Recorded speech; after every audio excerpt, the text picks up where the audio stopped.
Empresario, Unidad Didáctica 5, Reordenamiento Societario.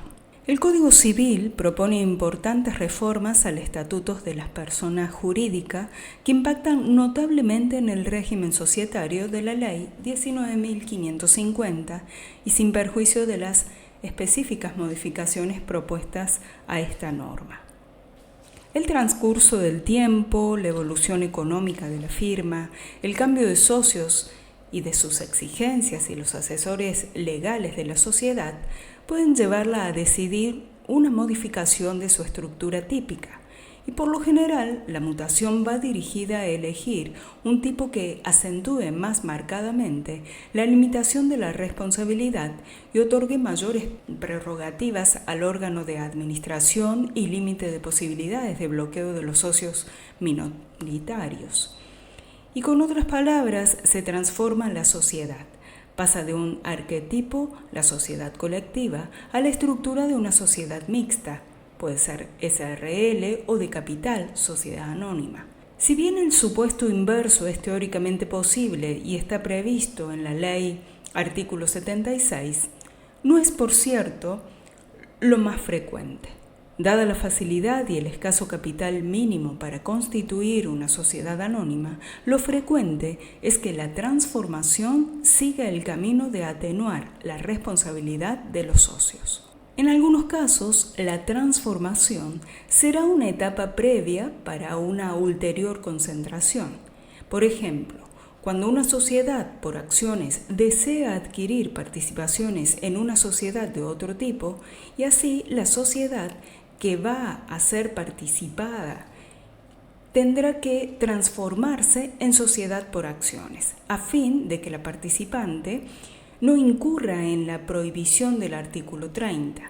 En otros supuestos, estará impuesta por el ordenamiento legal como carga para evitar la nulidad, según el artículo 27 o la disolución dicha en los artículos 90, 140 y 145.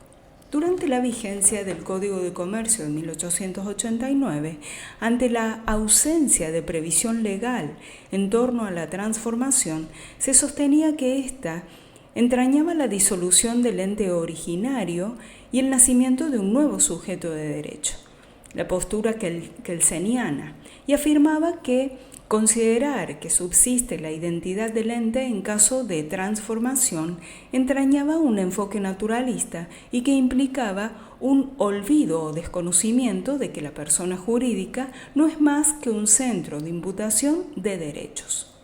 Por lo tanto, si cambia la forma en que los socios adquieren derechos y contraen obligaciones, no puede legítimamente aseverarse que hay una continuación del ente transformado. De todos modos, el carácter de sujeto de derecho y su identidad están reglados por el derecho positivo. Así como la identidad no es un dato prenormativo, la inexistencia de ella tampoco puede manifestarse con carácter general, prescindiendo del concreto sistema de derecho positivo a la cual se refiere. En el caso de la ley argentina, el legislador ha tomado partido por la subsistencia del ente transformado, consagrando el criterio de vivante aceptado por la doctrina en general. Y las formas solo tienen un fin instrumental de proteger y de actuar la voluntad de los socios, y estos quieren continuar al ente. La solución es la más conveniente para los intereses generales, ya que los terceros no son afectados por la transformación y conservan los derechos específicos que puedan corresponderles por el tipo de sociedad, con la cual la solución es la más conveniente. Y este tipo de sociedad con la cual contrataron, por ejemplo, la responsabilidad subsidiaria de los socios colectivos. En el artículo 74 de la Ley de Sociedades define así la transformación cuando una sociedad adopta otro de los tipos previstos y adosa a la definición una nota caracterizante de sus efectos. No se disuelve la sociedad ni se alteran sus derechos y obligaciones. Es notoria la similitud terminológica y conceptual con la regularización. Esta se produce por la adopción de uno de los tipos previstos en esta ley. No se disuelve la sociedad irregular o de hecho y continúa en los derechos y obligaciones que tenía antes de la regularización. De igual forma que la transformación, la regularización otorga el derecho de receso de los socios disconformes. Respecto a la fusión de sociedades, es un proceso por el cual dos o más sociedades, previa disolución de alguna o de todas de ellas, agrupan a sus respectivos socios en una sola sociedad, en la que todos los patrimonios se integran formando uno solo. La sociedad resultante puede ser de cualquier tipo, aunque lo más común es que sea una sociedad anónima. Es esta fusión la que se ha regulado legalmente, debiendo bastar para el resto de fusiones que formen un tipo social distinto. La fusión de sociedades se realiza como consecuencia del progreso tecnológico y las exigencias de la competencia y la racionalización de la producción.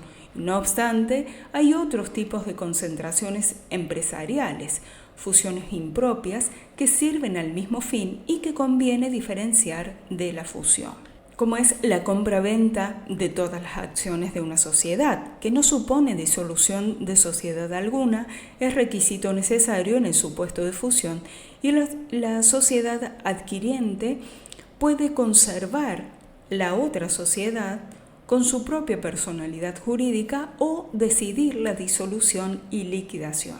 Y en este último caso, el resultado sería el mismo que el de la fusión mediante absorción, con la diferencia de que los socios de la sociedad adquirida no se integran en la sociedad adquirente. Otro tipo sería la transmisión en bloque del patrimonio activo y pasivo de una sociedad a otra. La diferencia con la cesión es que los socios de la sociedad cedente no se integran con los de la cesionaria. Otro tipo es la venta-fusión, que consiste en la transmisión global del patrimonio de una sociedad a otra, el aumento del capital social de la adquirente y pago a la cedente con acciones propias de la cesionaria y disolución y liquidación de la sociedad cedente, entregando a sus socios las acciones recibidas en concepto de cuota de liquidación, con lo que obtienen la condición de socios de la sociedad adquirente, integrándose así en esta. Y su gran parecido con la fusión ha llevado a denominar a este procedimiento de fusión alternativa. Y otro tipo es la transmisión del paquete de control. Consiste en transmitir un paquete de acciones que, sin ser la totalidad, permite el control de la Junta General y el órgano de administración de una sociedad anónima. En el arrendamiento de empresas, mediante arrendamiento de la sociedad arrendataria, utiliza y domina con la suya a la empresa de la sociedad arrendadora. También dentro del reordenamiento societario, como es la transformación, la fusión, está la escisión. Y hay otras formas de reorganización, como es la transformación de sociedades civiles en sociedades comerciales, que no existe ningún obstáculo para esa posibilidad, en primer lugar porque la sociedad civil también es una sociedad típica, y en segundo término porque no se afectan los derechos de terceros. Finalmente, la misma ley autoriza a asociaciones y a sociedades a constituirse bajo alguno de los tipos previstos en ella. Y otra forma de reorganización es la transformación de entes estatales en sociedades comerciales.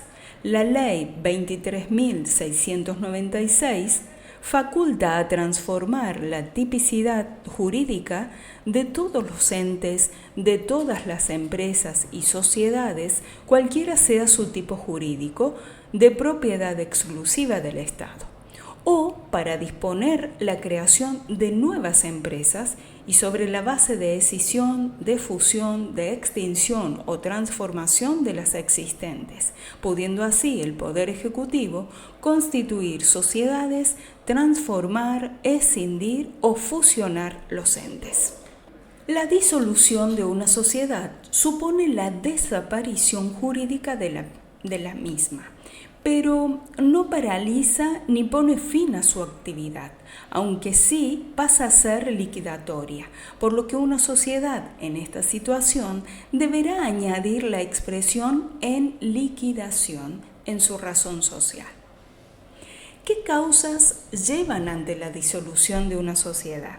Una sociedad puede disolverse en los casos, por ejemplo, por el cese en el ejercicio de la sociedad o actividades que constituyan el objeto social. En particular, se entenderá que se ha producido el cese tras un periodo de inactividad superior a un año, por la conclusión de la empresa que constituya su objeto. También llevan a la disolución por la imposibilidad manifiesta de conseguir el fin social o por la paralización de los órganos sociales, de modo que resulte imposible su funcionamiento, también por las pérdidas que dejen reducido el patrimonio neto a una cantidad inferior a la mitad del capital social, a no ser que éste se aumente o se reduzca en la medida suficiente y siempre que no sea procedente solicitar la declaración de concurso.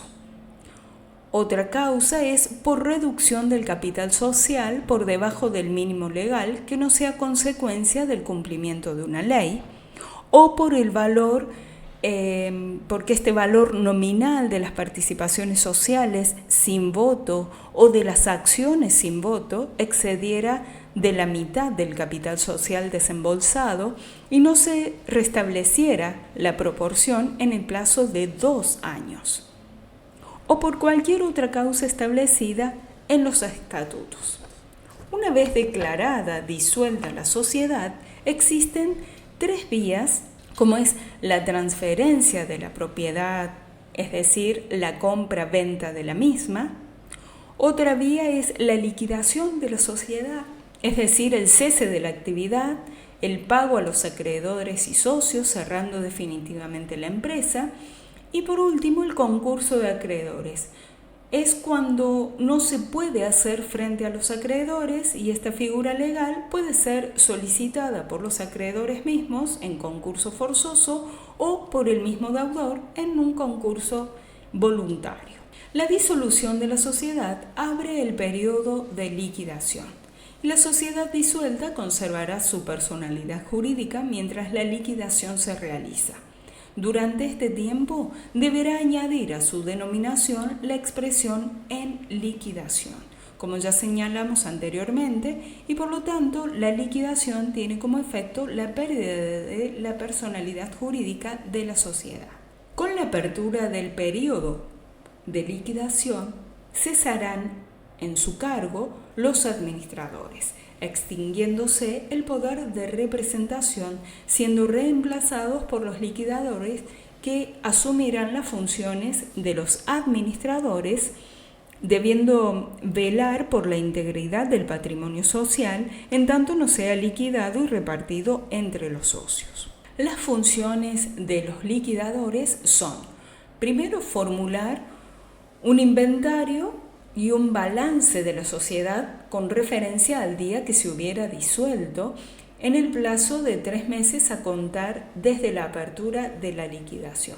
Otra función es el de percibir los créditos sociales y pagar las deudas sociales.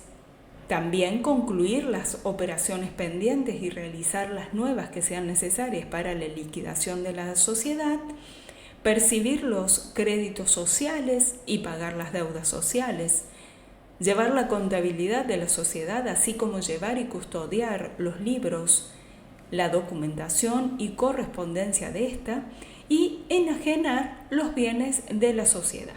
Concluidas las operaciones de liquidación, los liquidadores someterán a la aprobación de la Junta General un balance final, un informe completo sobre dichas operaciones y un proyecto de división entre los socios del activo resultante, dando lugar a la división del patrimonio social según dicten los estatutos. y teniendo en cuenta que los liquidadores no podrán satisfacer la cuota de liquidación a los socios sin la previa satisfacción a los acreedores del importe de sus créditos o sin consignarlos en una entidad de crédito del término municipal en que radique el domicilio social, y para finalizar la liquidación, los socios deben pagar el 1% de la cuota recibida en concepto de impuesto de transmisiones patrimoniales y actos jurídicos documentados por operaciones societarias. La extinción de una sociedad se realiza en 3 pasos: disolución, liquidación y cancelación de los asientos de la misma en el registro mercantil. A los liquidadores les corresponde otorgar escritura pública de extinción de la sociedad conteniendo las manifestaciones sobre plazos, pago de acreedores y cuotas satisfechas a socios. La escritura pública de extinción se inscribirá en el registro mercantil. En la inscripción se transcribirá el balance final de liquidación y se hará constar la identidad de los socios y el valor de la cuota de liquidación que hubiere correspondido a cada uno de ellos, y se expresará que quedan cancelados todos los asientos relativos a la sociedad. Y finalmente, los liquidadores depositarán en el registro mercantil los libros y documentos de la sociedad extinguida. Los liquidadores serán responsables ante los socios y los acreedores de cualquier perjuicio que les hubiesen causado con dolo o culpa en el desempeño de su cargo. El eje central de la legislación en materia de insolvencia siempre estuvo dentro de la esfera del derecho comercial. Actualmente, la cuestión está regulada por la Ley de Concursos 24.522 y sus modificatorias, y por este motivo el conocimiento del derecho concursal implica necesariamente que el estudio de la Ley de Concursos, por ser la legislación genérica de la materia concursal y que se aplica a la mayoría de los supuestos, regula 3 procedimientos aplicables. Primero, el concurso preventivo, el acuerdo preventivo extrajudicial y por último, la quiebra o concursos liquidatorios. El conocimiento de los procesos especiales de liquidación contenidos en las distintas leyes específicas que usualmente son las que regulan tales actividades, como la Ley de Entidades Financieras regula el proceso de liquidación de dichas entidades, lo mismo ocurre con la Ley de Seguros. El concurso preventivo tiende a la reorganización de la empresa o de las deudas del deudor insolvente. Sus principales características son: la decisión para iniciarlo y la petición incumben solamente al deudor.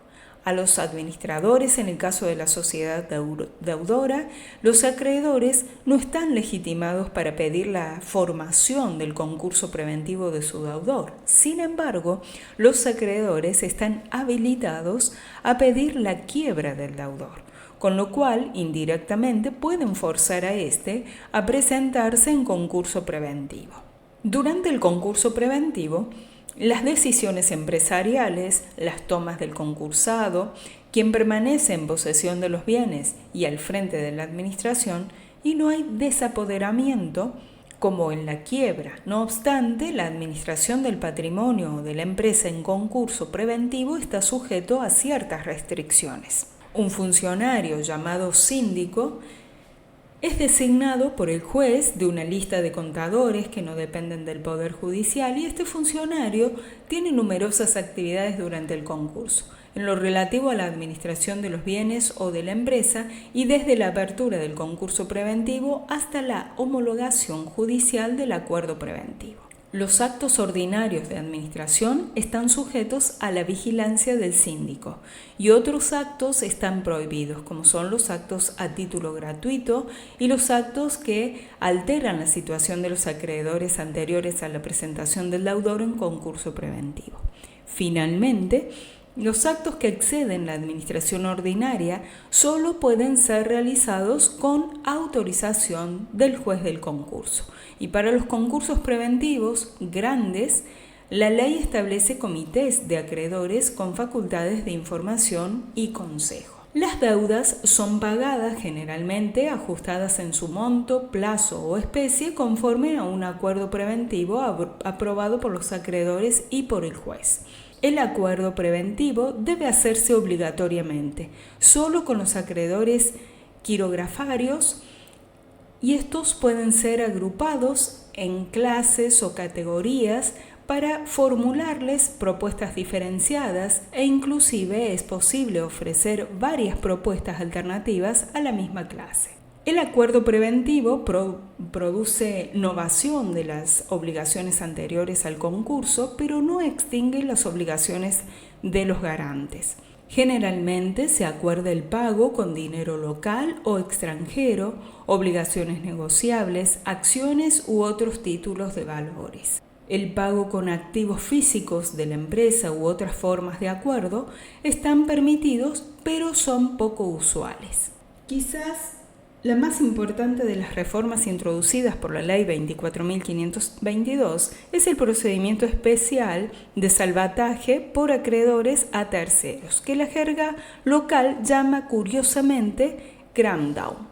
Y este mecanismo puede utilizarse en los concursos preventivos grandes de ciertas personas jurídicas, como las sociedades de responsabilidad limitada o sociedades por acciones o sociedades cooperativas y sociedades cuyo capital pertenece total o parcialmente al Estado nacional, provincial o municipal.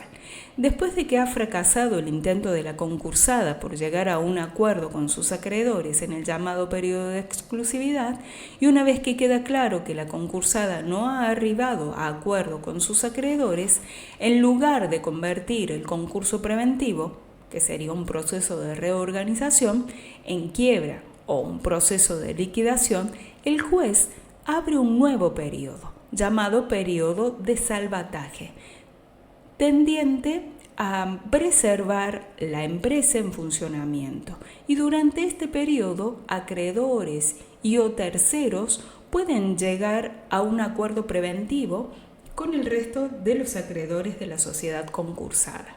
Si tienen éxito y obtienen las mayorías necesarias de los acreedores y en ciertos casos también de los socios, y el juez homologa el acuerdo, se evita la liquidación o quiebra y los oferentes del acuerdo adquieren el derecho de que se les transfiere el capital social, convirtiéndose en los dueños de la sociedad concursada. La quiebra tiene como objetivo la liquidación de los activos, a fin de distribuir el producto entre los acreedores. Sus principales características puede ser pérdida por el deudor, voluntaria, o por los acreedores, necesaria o involuntaria. También se declara indirectamente por conversión de un concurso preventivo fracasado, y en otros supuestos menos frecuentes, conocidos como extensión de otra quiebra.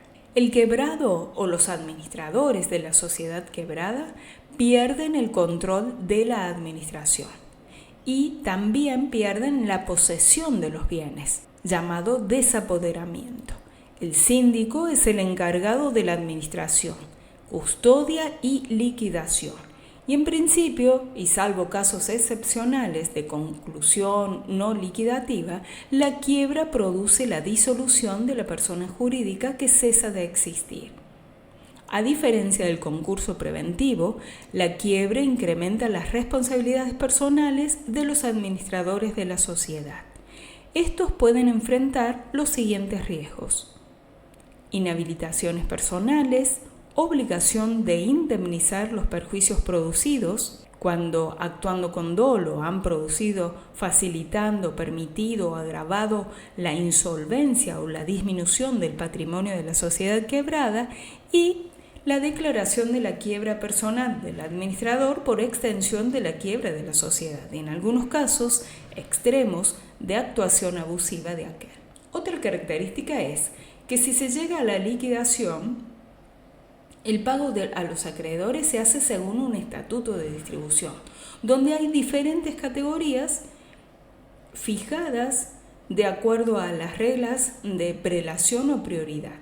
Las prioridades determinan el porcentaje de cobro y es usual en las clases inferiores que tengan, en caso de liquidación, pésima performance de cobranzas, porcentajes muy bajos o simplemente nada. El pago se hace en el tribunal y en una moneda uniforme llamada moneda de quiebra, y se trata de dinero argentino acorde con el resultado de la liquidación y un compilado de un complicado régimen de concurrencias entre acreedores. Las reglas legales para las insolvencias tienen en cuenta las diferencias entre el concurso preventivo, que sería el proceso de reorganización, y la quiebra, el proceso de liquidación. Por ejemplo, solo en la quiebra se subordinan ciertos acreedores extranjeros respecto de los llamados acreedores locales. Esta regla de la preferencia local en la quiebra argentina cuando hay pluralidad de concursos y un acreedor pagadero en el extranjero pertenece a un concurso extranjero. Se sostiene que la quiebra es una sanción que liquida el patrimonio. Rige el principio de mantener la igualdad entre los acreedores y la quiebra se declara a pedido del propio deudor o de un acreedor. En la quiebra se buscan liquidar en un mismo y único proceso todos los bienes que conforman el patrimonio del fallido y con el dinero producido pagar o prorratear a los acreedores. Corresponde distinguir los supuestos de quiebra tanto directa como quiebra indirecta. La directa es cuando por darse los recaudos legales se declara directamente la quiebra sin existir un concurso preventivo previo. Y la indirecta procede como consecuencia de incumplir o fracasar el procedimiento de concurso preventivo o por no cumplir con el acuerdo logrado en él. En la quiebra se aplican también los conceptos de pequeñas y grandes quiebras y la distinción entre quiebras clase A y clase B, utilizándose para ello los mismos requisitos que se articulan en el concurso preventivo. Según la regulación legal, todo lo concerniente a la legislación concursal se encuentra en la Ley 24.522, que fue sancionada en 1995 con reformas introducidas por las leyes 24.587, 760, 25.113, 25.248, 284, 374, 563, 589, 26.086 y 26.684 como norma general y en lo dispuesto por distintas leyes especiales para ciertas actividades. Una vez que una empresa ha sido sometida a concurso de acreedores por la Comisión de Procedimientos Concursales del Instituto Nacional de Defensa de la Competencia y de la Propiedad Intelectual, INDECOPI, los acreedores deben proceder a solicitar el reconocimiento de sus créditos para efectos de poder estar aptos para participar de la Junta de Acreedores que se llevará a cabo dentro del procedimiento concursal. Conforme al artículo 34 de la mencionada ley, solo tendrán derecho a participar en la Junta de Acreedores convocada para tal efecto los acreedores que hayan solicitado su reconocimiento de crédito dentro del plazo de 30 días posteriores a la fecha de publicación del aviso que informa sobre la situación de concurso del deudor y que hayan obtenido el reconocimiento de su acreencia por parte de la comisión. En términos generales, la comisión realizará el análisis de los créditos presentados para su reconocimiento, investigando su origen, legitimidad y cuantía por todos los medios, y luego de lo cual expedirá las respectivas resoluciones que deberán ser notificadas al acreedor correspondiente y al insolvente. La comisión se pronunciará teniendo en consideración los documentos que obre en sus archivos hasta cuanto menos 5 días hábiles anteriores a la primera fecha programada para la realización de la Junta de Acreedores. La documentación presentada con posterioridad a dicho plazo y que no constituya una nueva solicitud o un recurso impugnativo será considerada extemporánea y recibirá el tratamiento de un reconocimiento tardío. Las resoluciones mencionadas deberán contener identificación del acreedor, origen de los créditos, monto de los créditos por concepto de capital, intereses y gastos, la identificación de si el acreedor mantiene vinculación con el deudor y también debe contener el orden de preferencia de los créditos.